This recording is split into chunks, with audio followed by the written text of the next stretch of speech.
बच्चों, good morning. कैसे हैं सब बच्चों? पिछले क्लास में हमने आपको अलंकार में शब्द अलंकार का भेद बताया था। अनुप्रास अलंकार, यमक अलंकार, श्लेष अलंकार, वक्रोक्ति अलंकार, ये सारी चीजें हो चुकी थी। पुनरोक्ति अलंकार, ठीक है।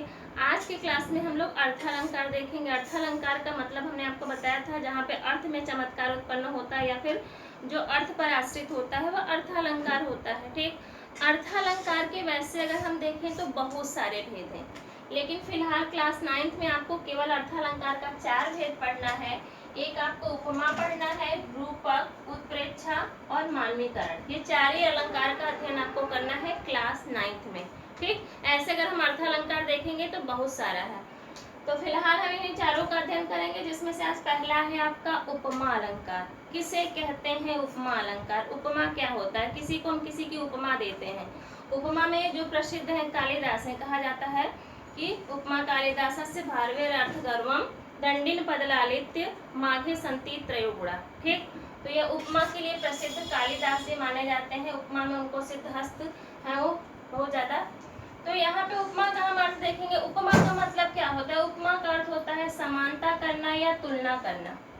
किसी में कोई समानता करना या फिर दोनों का तुलनात्मक अध्ययन करना, ठीक। तो यहाँ पे हम करते क्या है इसमें, मान लीजिए कोई व्यक्ति है, तो एक व्यक्ति का किसी दूसरे व्यक्ति से हम क्या कर लेते हैं, समानता करते हैं। उसके जो गुण दोनों में समान रूप से मिलता है उसी की हम क्या करते हैं, समानता कर लेते हैं। यह स्त्री जो है क्या है, ये सुंदर है, ठीक, बहुत ज्यादा सुंदर है। और एक और स्त्री है जो पहले से ही बहुत ज्यादा सुंदर है। पहले से मतलब वो पहले से ही प्रसिद्ध हो, जब पहले से ही वो बहुत ज्यादा सुंदर स्त्री है और कोई और स्त्री भी है जो उसी के समान सुंदर है, तो हम क्या कर लेते हैं कि यह स्त्री, मान लीजिए यहाँ पे हम इसका नाम रख दें राधा और इसका नाम रख दें सीता, ठीक। तो राधा किसके समान सुंदर हो गई? सीता के समान सुंदर हो गई। तो यहाँ पे कौन सा अलंकार हो गया? उपमा अलंकार। ये आप डिफरेंशन देख लीजिए। जब किसी व्यक्ति या वस्तु की क्या कर लेते हैं, विशेषता दर्शाने के लिए, हमने यहाँ किसकी विशेषता बताई? राधा की। तो विशेषता दर्शाने के लिए उसकी तुलना या समानता हम किससे करते हैं? किसी विशेष व्यक्ति के गुणों या क्रियाओं से करते हैं। यहाँ पे यह सीता क्या है, पहले से ही प्रसिद्ध है, ठीक। और इनकी सुंदरता बाद में राधा के समान, हम कहते हैं कि राधा जो है सीता के समान सुंदर हो गई। तो यह सीता क्या हो गई? विशेष हो गई। विशेष व्यक्ति के गुणों या क्रियाओं से जब की जाती है तो उसे हम कौन सा अलंकार कहते हैं? उसे हम उपमा अलंकार कहते हैं। दूसरा डिफिनेशन भी देख लीजिए, आपके बुक में ये मिलेगा, अथवा करके हमने यहाँ पे लिखा है कि जब समान गुण धर्म के या क्रिया के आधार पर, मतलब उसी के समान गुण धर्म और क्रिया दोनों में एक ही समान गुण हो या एक ही समान क्रिया हो, तो वहां पे हम क्या करते हैं, उपमेय की तुलना किससे करते हैं? उपमान से की जाती है या उपमान से करते हैं, वहां पे उपमा अलंकार होता है। क्लियर? जहाँ पर उपमेय की समानता या तुलना उपमान से की जाती है वहां पे उपमा अलंकार होता है। उपमेय क्या हो गया? व्यक्ति या वस्तु। उपमान क्या हो गया? विशेष व्यक्ति या वस्तु आपका क्या हो गया? उपमान हो गया। क्लियर? तो ये डिफिनेशन आप देख लीजिएगा। जैसे मुख मयंक सम मंजु मनोहर, कोई स्त्री है उसका मुख क्या है? सुंदर है। किसके समान? मयंक का अर्थ क्या होता है? चंद्रमा। यानी कोई स्त्री का मुख है जो चंद्रमा के सम मतलब समान, मंजु मनोहर का मतलब क्या हो गया? बहुत ज्यादा सुंदर है। किसी स्त्री का मुख है जो चंद्रमा के समान बहुत ज्यादा सुंदर है। तो यहाँ पे उपमेय क्या हो गया? आपका मुख हो गया। और उपमान क्या हो गया? उपमान क्या हो गया? चंद्रमा। यानी कि यह क्या हो गया? एक व्यक्ति या वस्तु जिसकी तुलना हम किससे कर रहे हैं? मयंक यानी चंद्रमा से कर रहे हैं, यानी उपमेय हो गया मुख और उपमान हो गया चंद्रमा। क्लियर हुआ? अब हम देख लेते हैं कि इसके भेद होता है, सॉरी अंग होता है, भाग होता है, अवयव होता है। उपमा अलंकार का कुछ अंग होता है, कुछ भेद होता है, कुछ भाग होता है। तो वो कौन सा होता है? पहला हो गया उपमेय, अभी हमने बताया जिसकी तुलना या समानता हम करते हैं वह व्यक्ति या वस्तु उपमेय कहलाता है, ठीक।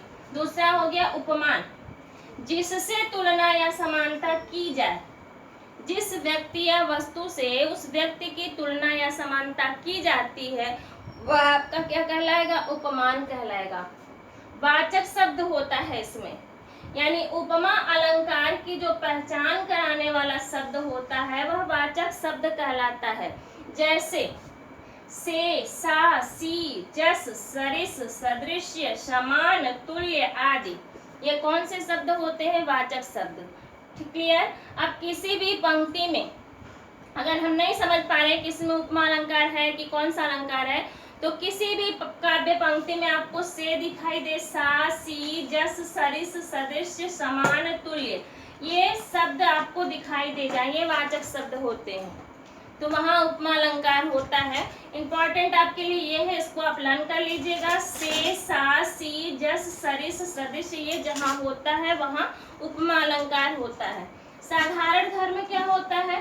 यानी उपमेय और उपमान दोनों में जो समान रूप से पाया जाने वाला गुण या क्रिया होता है वही साधारण धर्म होता है। अब यहाँ पे फिर से देख लीजिए, मुख क्या हो गया? उपमेय, यानी जिसकी तुलना कर रहे हैं वो उपमेय हो गया। मय क्या हो गया? उपमान हो गया। सम यहाँ पे क्या हो गया? वाचक शब्द हो गया। और मंजू मनोहर यह क्या हो गया? समान गुणधर्म।